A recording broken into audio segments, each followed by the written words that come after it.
Good afternoon, everybody. My name is DJ Statler, and I'm the Executive Director of the Virginia Passenger Rail Authority. It's my pleasure to invite you here to this groundbreaking ceremony for the Long Bridge project. The VPRE team will tell you that I am not one for celebrations. I feel like we should celebrate in 2030 when the train goes by, and we can wave and celebrate by saying, okay, what do we do next?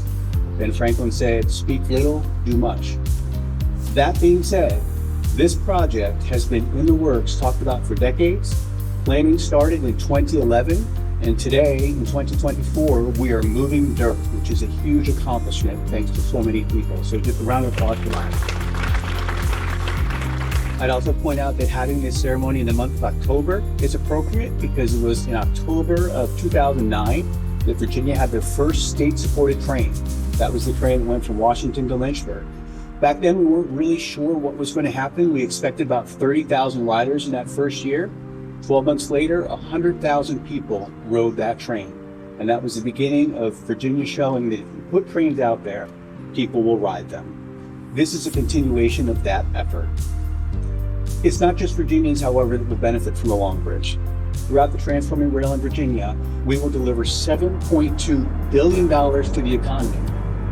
VPRE's capital investments will have 13 round trips between here and Richmond by the time the bridge is done, and additionally we'll have extra VRE service to include nights and weekends.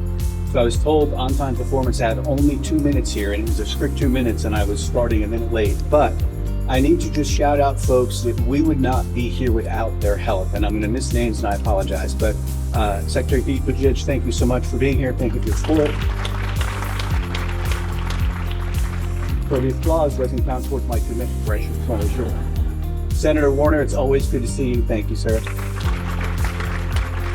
Senator Kane, also always good to see you. You both have been incredibly supportive. Thank you.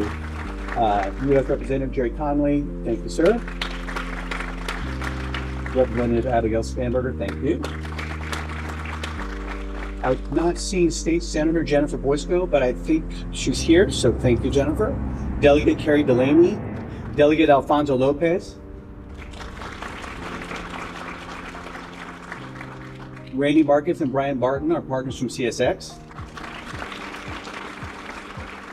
Sharon Kirschbaum's here from the District Department of Transportation. Thank you, Sharon. Andy Plogger, Virginians for High-Speed Rail. Thank you, Danny. Monica Backman and Kate Matisse from Northern Virginia, leaders. And then finally, I'll very quickly go through the VPRA board members that are here. Our board chair, Zach Trogdon. Patty Dorsch, thank you for coming, Patty. VRE's CEO, Rich Dalton. I'm at 3 minutes and 20 seconds, sorry about that. Bruno Maestri from Amtrak. Our former board chair, Jennifer DeBoel, is here, thank you. Rod Hall, one of our inaugural board members who actually voted on the approval of the contract that's going to do this building, so thank you, Rod Hall. All right, I just got the buzz that says I'm late. So we'll begin this program with a supporter who's promoted passenger rail in the Commonwealth for years. Please welcome Congressman Jerry Conley. Wow, what a great day. You know, it's easy for people to say they support infrastructure, but when push comes to shove, how did you vote? Were you willing to vote for it? In the 117th Congress, the most productive Congress since Franklin Delano Roosevelt, really, we working mostly on our side of the aisle, but with a little help now and then from Republicans, we passed 3 transformative bills. The Inflation Reduction Act, the largest environmental investment in American history. Transformative. We passed the CHIPS Science Manufacturing Act, the largest industrial policy bill in American history, that's going to bring chip manufacturing and secure it here in the United States in making sure we're competitive for the next generations. And then we passed this bill, the infrastructure bill, the largest infrastructure investment in American history. And it is transformative. Today, we're celebrating $729 million for the Long Bridge as part of that bill. But that bill is the largest investment in roads and bridges since Dwight Eisenhower's interstate highway system. It is the biggest federal investment in public transit in American history. It's the largest clean drinking water investment in American history. It's the largest investment in universal broadband in American history. And it's the largest investment in grid modernization, which we desperately need in the United States in American history. It's an extraordinary accomplishment. And it required two bodies in the Congress, not one, to pass that legislation and get it to President Biden's desk. And I and Abby, and I know Don Beyer, who's traveling for the good cause to help us in the election coming up 3 weeks from today, took great pride in casting those votes for the investment in the future.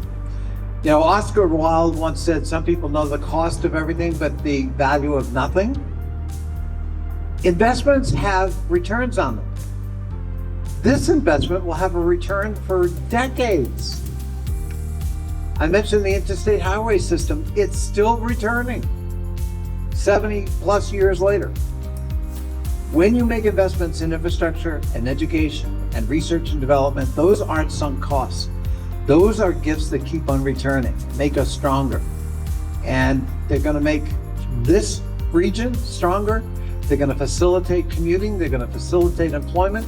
They're going to improve quality of life. This is an investment definitely that was worth making. And I'm glad to have cast my vote to make this day possible. Thank you all so much for being here today. I am so excited that we are here, both because we are celebrating such an important day for Virginia, also because it's a bit warmer than the last time we were here.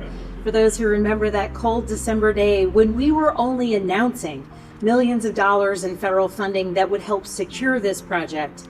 But today, now we know that that investment, it's becoming a reality, and it's becoming a reality for Virginians across our Commonwealth. And the maps that we have on display over there demonstrate the real impact that this investment will have on the lives of so many of my constituents, because up and down the 95 corridor, as we so commonly call it, I represent people who rely on passenger rail to get back and forth to work. And it will be transformative and really life-changing for us to know that we will have millions of Virginians who will be able to travel across the Long Bridge on Amtrak or VRE to get where they want to go and to do so on time. It was a running joke on Capitol Hill for so long that Infrastructure Week was gonna come. Well, when it finally came, when we finally took those votes, when we finally developed extraordinary legislation, passed it in both chambers of the House and Senate, and sent it to the President's desk, we knew we were making major impact for our constituents. So I am excited because today's groundbreaking is yet another example of the real ways that this law continues to impact Virginians and make good on the promise of investing in our communities. In our behalf of the hundreds of thousands of people up and down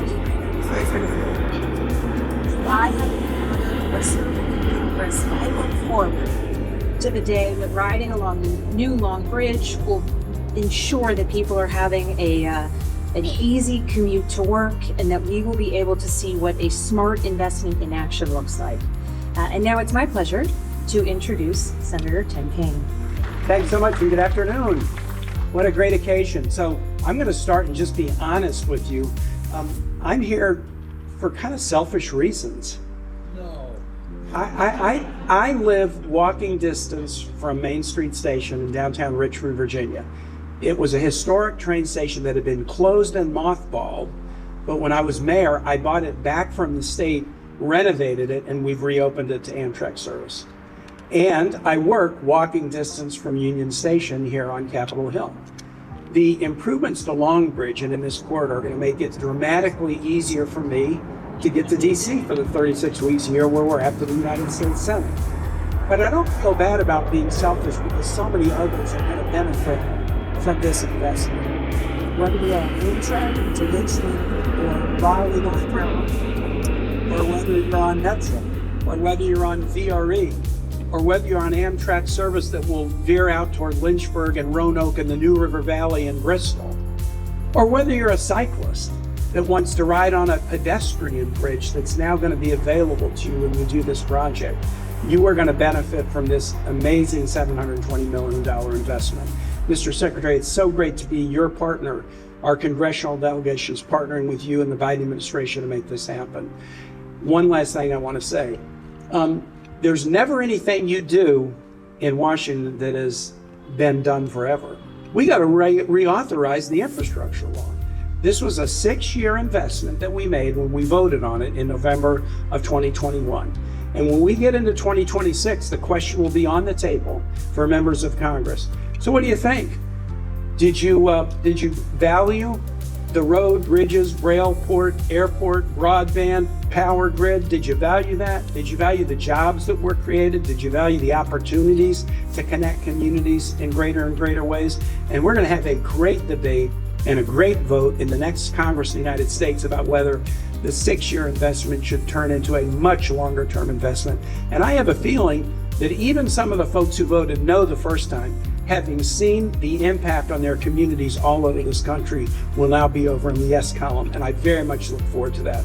Let me now introduce Virginia's senior senator, who is also a resident right here in Northern Virginia, my friend, Mark Warner.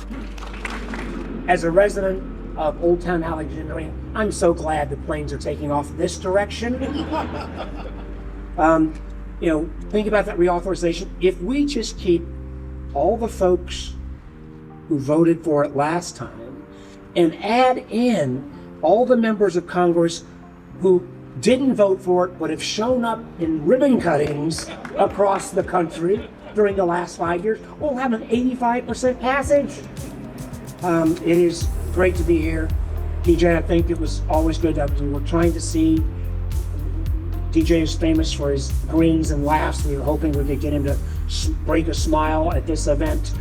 We did get it about a year ago. I don't remember how cold it was. $729 million. And we want to thank the Secretary. We had, even with the infrastructure dollars, this is a competitive process. We had to make that case, and we're grateful for your support. And a lot of folks have been called out. I also need to make sure that we recognize Sharon Bulova, former chair of Fairfax Fuller, who was really active and supportive of all these activities. The truth is, obviously, Virginia is going to be a huge beneficiary of this. We mentioned Amtrak and VRE, but this has been a choke point for rail traffic all up and down the East Coast. If you're coming out of Boston, out of New York, and you wanted to get anywhere south of Washington on the train, this was the choke point. Adding this additional capacity is huge. And echoing as Jerry has said, none of this is easy.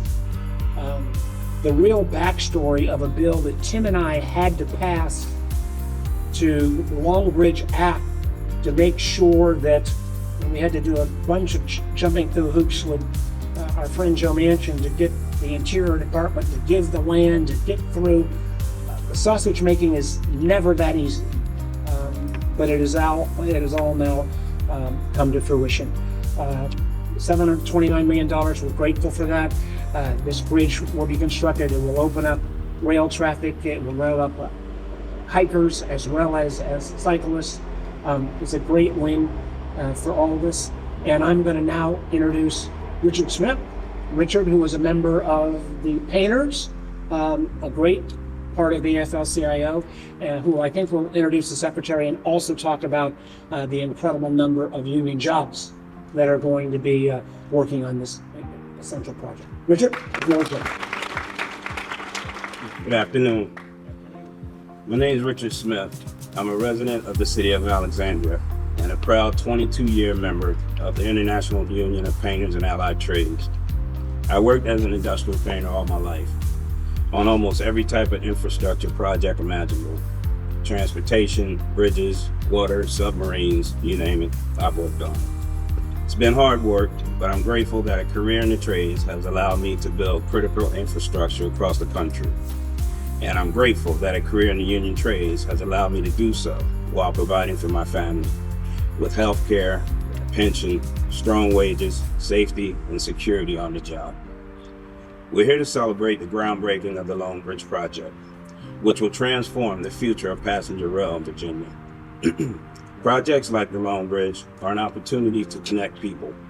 It will connect communities from Richmond to DC, all along the 95 corridor. It will connect my sisters and brothers in the trades to good-paying, family-sustaining jobs. It will connect our local high schools and vocational programs with on-the-job opportunities, because not everyone needs to go to college to have a career. And as a father of a son who is also a painter, that one means a lot to me. And this project will connect me closer to my community. Because although I've traveled across the country painting bridges, I much prefer to stay closer to home. I'm honored to introduce someone today who has been instrumental in getting projects like the Long Bridge and many others like it off the ground.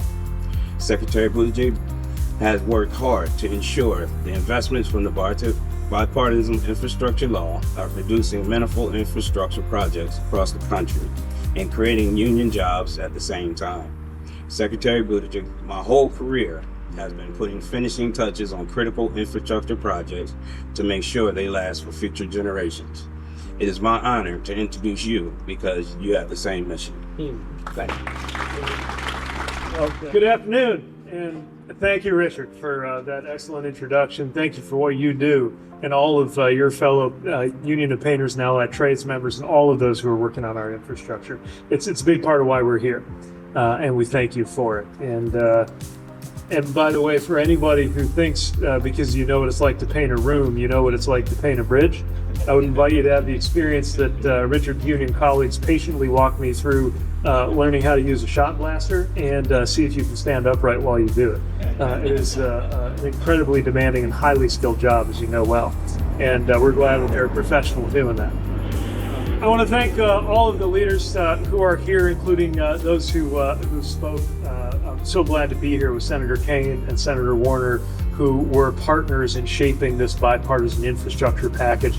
Likewise, Representative Connolly and Representative Stanberger, as well as Don Beyer, who can't be here, but I know is passionate about this. I want to make very clear, this project is happening because of your congressional delegation in more ways than one.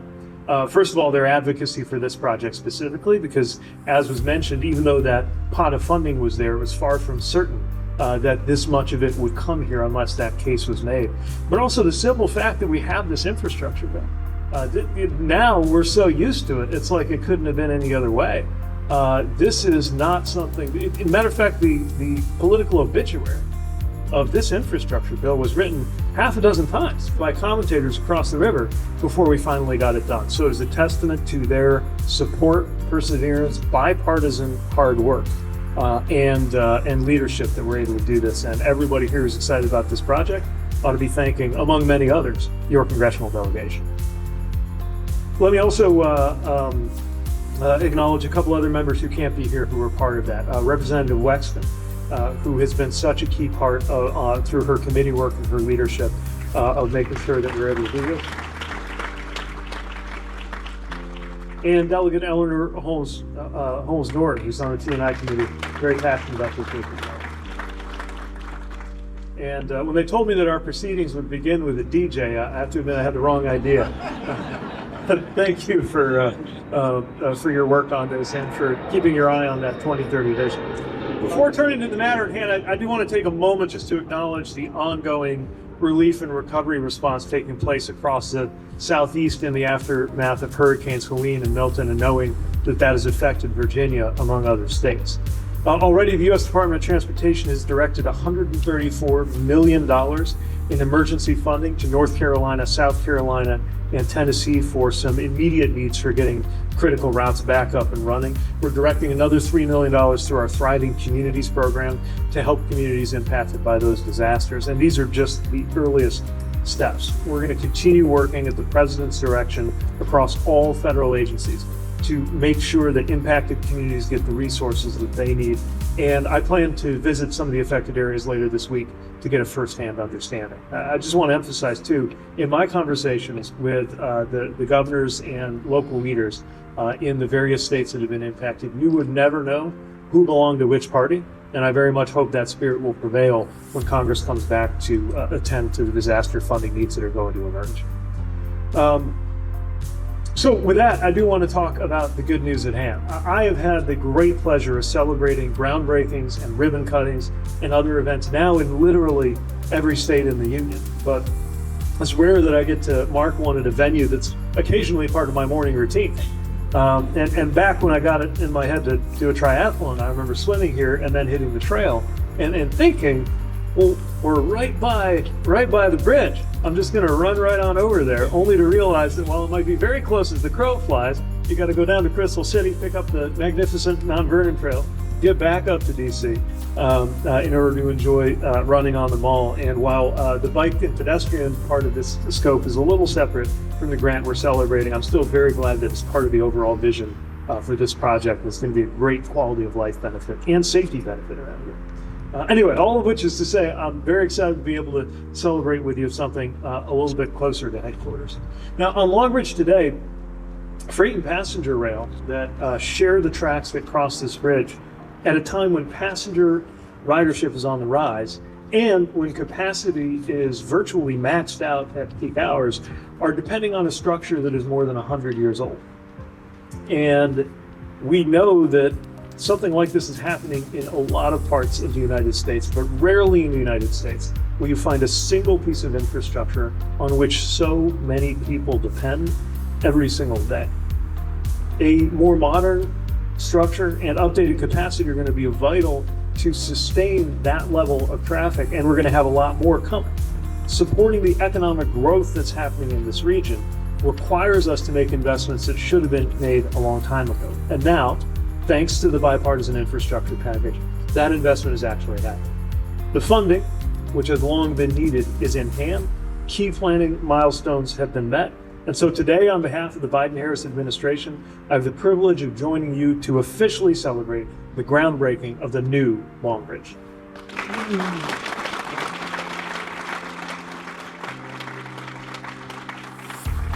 It's an exciting day for passenger rail in Virginia, with much needed repairs to the existing bridge and a new 2-track passenger rail bridge between Virginia and DC, and not a moment too soon.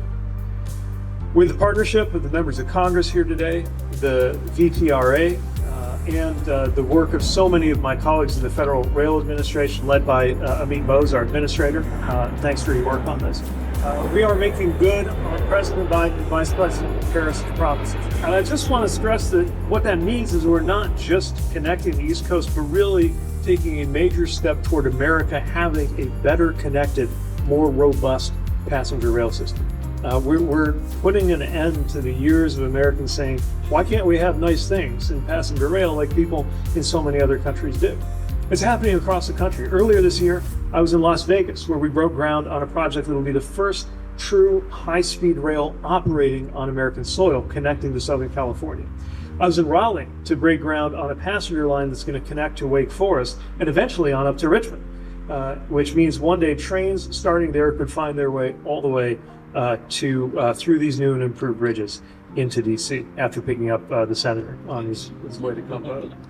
And next week, we're going to be breaking ground on a project that's going to restore service to the Gulf coastline between Alabama, Mississippi, and Louisiana, since it was suspended 20 years ago as a result of Hurricane Katrina. Huge things are happening for passenger rail in the United States of America, and it's a huge turnaround from where we were just a little while ago. As Representative Spanberger mentioned, just 4 years ago, just before we got here, Infrastructure Week had become a punchline in this town. There's a lot of talk, but no action, and certainly no $729 million in grants to get something like this done. And yet the needs grew and grew from both the deterioration of the older assets and the rise in new demand from the economic growth that you're seeing along that Raleigh to Richmond to DC corridor. Now, at last, we are meeting the moment, and we're reinforcing a growing national network of passenger rail. In addition to repairs to the existing Long Bridge and construction of a new bridge, this is also funding that will go to critical improvements along the rail corridor between DC and Richmond. But today isn't just about trains. As Richard reminded us, today is also about jobs. The overall Transforming Rail in Virginia program alone will create more than 36,000 jobs. To say nothing of the business investments that are going to grow as a result of these enhancements going into service. And that is going to add to some staggering totals created just in the last few years. Since the Biden-Harris administration took office, more than 16 million new jobs have been created, including 1.7 million manufacturing and construction jobs, with construction employment at the highest level recorded since data was first collected in 1939.